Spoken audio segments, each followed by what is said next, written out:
పరశురాములు గారి పదవీ విరమణ సన్మాన సభకు అధ్యక్షులు, పోల్కంపల్లి పాఠశాల ప్రధానోపాధ్యాయులు సీతారామరెడ్డి గారు, వేదిక మీద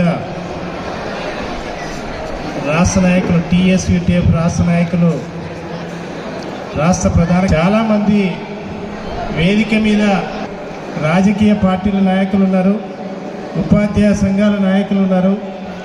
వీరందరినీ పేరు పేరున నమస్కారాలు తెలియజేస్తూ, ముందు కూడా చాలామంది నాయకులు ఉన్నారు.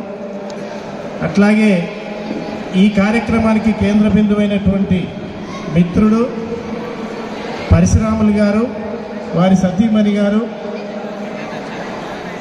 మిత్రులారా, మనంతసేపు కొంత అలజడిగానే ఉన్నది కార్యక్రమము. సన్మానాలు చేసిండు, మైక్ బాగలేదు. మీరందరూ సీట్ల మీద కూర్చుంటే వచ్చిన వాళ్ళు 2 మాటలు చెప్పిపోతారు. మీకేమన్నా అవసరం వస్తే మీరేమైనా ఆయా సందర్భాలలో ఉపయోగించవచ్చు. కానీ అక్షరాస్యతలో మాత్రం పేరు రాయగలిగిన వాళ్ళతో పాటుగా 74% భారతదేశంలో అక్షరాస్యత. కానీ చదివిన వాళ్ళందరికీ ఉద్యోగాలు వస్తాయంటే ఉద్యోగాలు రావాల్సిన అవసరం కూడా లేదు. ఆయా వృత్తులలో, ఆయా పనులలో, ఆయా ఉద్యోగాలలో నైపుణ్యాన్ని సాధించడం కోసం, నైపుణ్యంగా పనిచేయడం ప్రాధాన్యత సమాజంలో అత్యంత విలువైనదిగా మనం భావిస్తాం. కానీ మిత్రుడు నాకు వ్యక్తిగతంగా అత్యంత సన్నిహితుడు. ఎందుకంటే నేను వారు ఒకటే బ్యాచ్. ఆయన బైపీసీ, నేను హెచ్ఈసి. కల్వకుర్తిలో జూనియర్ కాలేజీ మిత్రులం. ఆ తర్వాత విద్యార్థి ఉద్యోగంలో మేము మిత్రులం. ఆ తర్వాత టీటీసీలో కూడా రూమ్మేట్స్ చాలామంది వీరితో పాటు. ఆ రకంగా మేము వ్యక్తిగతంగా మిత్రులమే కాదు, సామాజిక కార్యక్రమాలలో కలిసి పనిచేసినటువంటి సందర్భాలు కూడా చాలా ఉన్నాయి.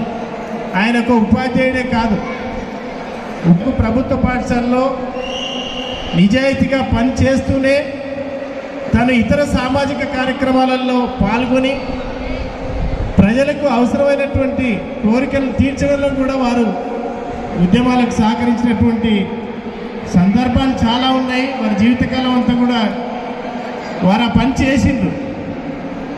కానీ ఒక ఉద్యోగిగా ఉండి, ఒక ఉపాధ్యాయుడిగా ఉండి ప్రజా ఉద్యమాలకు సహకరించడం పరిమితం. కానీ పాఠశాలలో పనిచేసే సందర్భంలో పిల్లల్ని అనుకున్న రీతిలో తీర్చిదిద్దడంలో అది కీలక విషయం. ఆ రకంగా చాలామంది శిష్యులు, వారి ఉత్తమ ఉపాధ్యాయుడు, సామాజిక స్పృహ ఉంది కాబట్టి వారు పనిచేసిన ప్రతి స్కూల్లో ఒక మంచి విద్యార్థులను తీర్చిదిద్దగలిగేటువంటి ఆ బోధన వారి నుండి జరిగింది. సామాజిక కార్యక్రమాలకు, ప్రజా కార్యక్రమాలకు అవసరపడేటువంటి పిల్లల్ని తయారు చేసిన అనేదే మనం అందరం గుర్తించినటువంటి విషయం.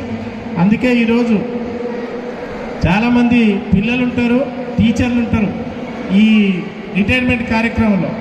కానీ వీరి కార్యక్రమానికి మాత్రం రాజకీయ నాయకులంతా వచ్చింది, తల్లిదండ్రులంతా వచ్చింది, పిల్లలు ఉన్నారు, మేము టీచర్స్గా మేమందరం ఉన్నాం, టీచర్ల నాయకులుగా. కానీ మనం ఇప్పుడు తెలుసుకోవాల్సింది, ఈరోజు భారతదేశం గత 10 సంవత్సరాలుగా ప్రభుత్వం పరిపాలన చేసి మళ్ళీ 3వసారి సంకీర్ణ ప్రభుత్వంలో మళ్ళీ ప్రధానమంత్రిగా వారే ఉన్నారు. కానీ దేశంలో దేనికి ప్రాధాన్యత ఇవ్వాలనో దానికి ప్రాధాన్యత ఇవ్వలేదనేదే మన యొక్క ఆరోపణ. ఈరోజు దేశంలో విద్య, వైద్యము, ఉపాధి ఈ 3 లేకుండా దేశం అభివృద్ధి కాదనేది నిజం. ఏమేమో మాటలు చెప్పి ఎన్నో రకాలుగా జనాన్ని పక్కదారిన పట్టించేటువంటి మాటల్ని మనం విన్నాం. కానీ ఇదే సందర్భంలో విద్యకు సంబంధించినటువంటి విషయాలు, మీరు ₹2 ఆదాయం భారతదేశానికి వస్తే దాంట్లో ₹6 విద్యకే ఇవ్వాలనేది. కానీ అట్లాంటి పని ఈ 10 ఏళ్ల కాలంలో అస్సలు జరగలేదు, అస్సలు కేటాయించలేదు. ₹2 కేటాయించి ₹2.50 కేటాయించి ఆ ₹2.50 ఏ ప్రభుత్వ పాఠశాలకి ఆ ప్రభుత్వ పాఠశాలను అభివృద్ధి చేయడానికి అవసరం వస్తుందా, ఉపయోగపడుతుందా అంటే అది సాధ్యం కాని పని. ఈ 10 ఏళ్ల కాలంలో 10 లక్షల పోస్టులు, కొత్త ఉద్యోగాలు ఇవ్వాల్సిన అవసరం లేదు. మొత్తం 2 కోట్ల ఉద్యోగాలు ఇస్తున్నది వాస్తవం, కానీ ఇచ్చిందంటే ఇవ్వలేదు. కానీ ఖాళీగా ఉన్నటువంటి 10 లక్షల పోస్టులను కూడా ఫిలప్ చేయలేకపోయింది. 10 లక్షల పోస్టులలో టీచర్ పోస్టులే 30 లక్షల పోస్టులు. 30 లక్షల పోస్టులలో 10 లక్షల పోస్టులు టీచర్లవే. టీచర్ల పోస్టులు కాదు, 2 లక్షల స్కూళ్ళు మూతపడ్డాయి ఈ 10 ఏళ్ల కాలంలో. 2 లక్షల స్కూళ్ళు. కానీ ఇది కాకుండా ఈ 10 ఏళ్ల కాలంలో వాళ్ళు చేసినటువంటి పని ఏంటంటే, పిల్లల యొక్క మనసులని, బుర్రల్ని, తెల్ల కాగితం లాంటి వాళ్ళ మెదళ్ళని పిచ్చి గీతలు గీసి ఆ పాఠ్యపుస్తకాలలో పాఠ్యాంశాలను రూపొందించింది. డైరెక్టర్ అన్నారు, మొన్న మీరు 3 రోజుల క్రితం పేపర్లో చూసింటారు. డైరెక్టర్ గారు ఏమన్నారు, ఇట్లాంటి పిల్లల్ని పాడు చేసేటువంటి పాఠ్యాంశాలను ఉండకూడదని తీసేసింది ఆయన. ఏం పాఠ్యాంశాలు? బాబ్రీ మసీదు, ముస్లిం హిందువులు కొట్లాడినటువంటి అంశం దాంట్లో పెట్టిండు. అట్లాగే గోత్రాలో జరిగినటువంటి సంఘటనను ఈ పాఠ్యాంశాల్లో పిల్లలకు చెప్పాలంట. అంటే కొట్లాడినటువంటి విషయాలు ఎందుకు అవసరం? రేపు కొట్లాడాలని రేపు అంటే ఇట్లాంటి పాఠ్యాంశాలు, ప్రజా ఉద్యమాలు, ప్రజా పోరాటాల పాఠ్యాంశాన్ని తీసేసిండు. అంటే పర్యావరణాన్ని కాపాడే పాఠ్యాంశాలను తీసేసిండు ఇంటర్మీడియట్లో. అంటే మనుషులకు అవసరపడేటువంటి పాఠ్యాంశాలను తొలగించేసి పిల్లల యొక్క బుర్రల్ని పాడు చేసేటువంటి పాఠ్యాంశాలని ఇప్పుడు పెట్టిండ్రు. కొన్ని తీసేసిండు అనుకోండి, కొన్ని ఇప్పటికీ అట్లాగే నడుస్తాయి. ఇప్పుడు ఉన్నటువంటి సంకీర్ణ ప్రభుత్వం, అందులో ఉన్న పార్టీలు ఏం చేస్తావో చూద్దాం. కానీ ఏదేమైనా ఈ 10 ఏళ్ల కాలంలో క్రమంగా విద్య అనేది, విద్యలో మతాన్ని చొప్పించింది అనేది విద్య. అసలు మన మేధావులు చెప్పిందల్లా పిల్లలకు ఏ మతానికి ఏ ప్రభుత్వం దగ్గరలో ఉండకూడదు, దాని దరిదాపుల్లోకి రానివ్వకూడదు. కానీ ఆ మతాన్ని చొప్పించేది పసిపిల్లలప్పటి నుంచే ప్రారంభించే ప్రయత్నం ఇప్పుడున్న ప్రభుత్వం చేసింది. అంటే ఇప్పుడున్న గత ప్రభుత్వం, ఇప్పుడున్న ప్రధానమంత్రి కాకుండా. కానీ విద్య గురించి కనీసం కూడా పట్టించుకోలేదు. కానీ 10 ఏళ్ల కాలంలో ఈ తెలంగాణ రాష్ట్రంలో కూడా 10 సంవత్సరాల కాలంలో విద్య గురించి ఏం పట్టించుకోలేదు. కానీ ఎంతమంది ఇప్పుడు మన రాష్ట్రంలో ఉన్నటువంటి పిల్లలంతా కూడా 60 లక్షల మంది పిల్లలు ఉన్నారు. 59 లక్షల మంది పిల్లలు ఈరోజు బళ్ళల్లో చదువుతున్నారు. దాంట్లో 28 లక్షల పిల్లలు ప్రభుత్వ పాఠశాలలో చదువుతున్నారు. మన బళ్ళు చాలా ఉన్నాయి.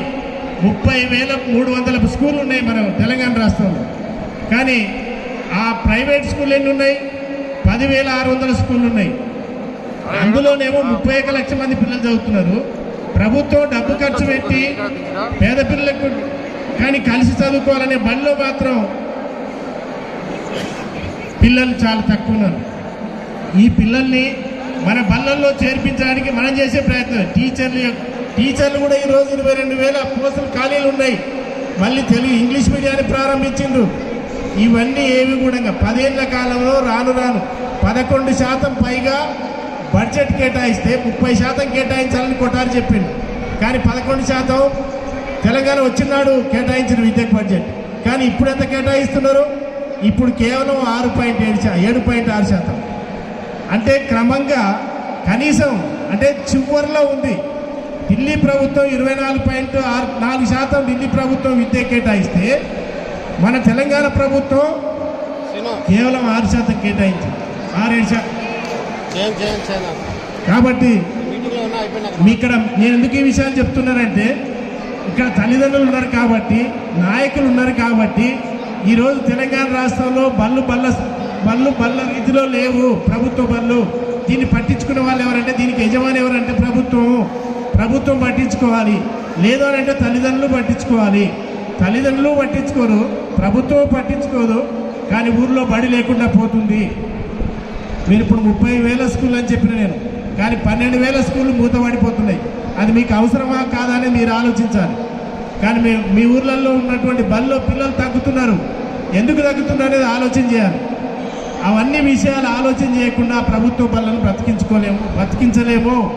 మీరు పట్టించుకోకుంటే రాజకీయ నాయకులు వాళ్ళ ఎజెండాలో ప్రభుత్వ బళ్ళని ముఖ్యమంత్రి గారు అంటున్నారు, బాగా అనిపిస్తుంది మనకు, మూతపడ్డ బళ్ళని తీపిస్తున్నాడు.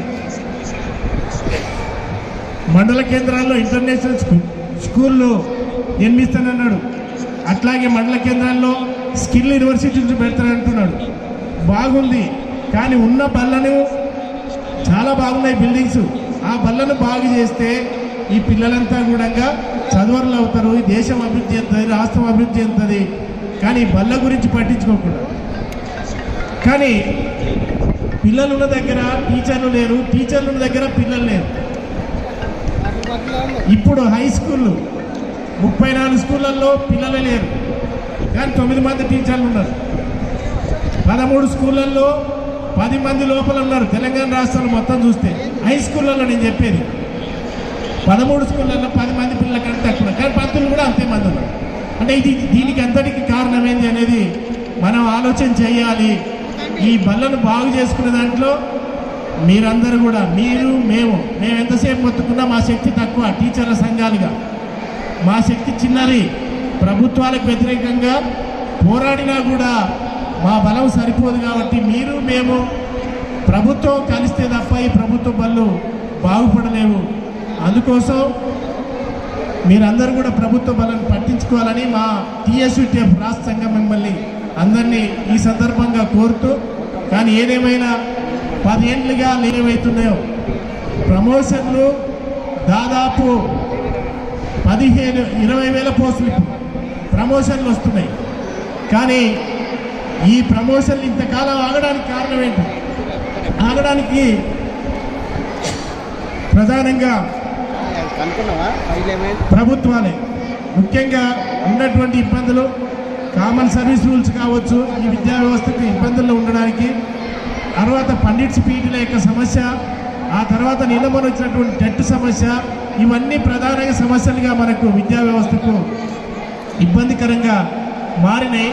ఈ సందర్భంలో మేమంతా కూడా టెట్ ఇబ్బందిని పరిష్కరించడం కోసం మన ఎమ్మెల్సీ నర్సిరెడ్డి గారు మిగతా జాక్టో యూఎస్పీసీ సంఘాలన్నీ కూడా ఢిల్లీకి పోయినాం. వారితో మాట్లాడిన తర్వాత క్లారిఫికేషన్ ఇచ్చిన తర్వాత తెలంగాణ రాష్ట్ర ప్రభుత్వానికి మేము తెచ్చిచ్చిన తర్వాత ముఖ్యమంత్రిని కలిసినాము. ఆ తర్వాత రోజులు వచ్చినాయనే అనుకోవాలి, కానీ అయినా కూడా ఇప్పటి వరకు ఖాళీలు ఉన్నాయి. ఆ ఖాళీలు ఇప్పటికి కూడా ఇంగ్లీష్ మీడియానికి టీచర్లు కావాలి, మళ్ళీ 20,000 పోస్టులు ఖాళీలు భర్తీ చేయాలి.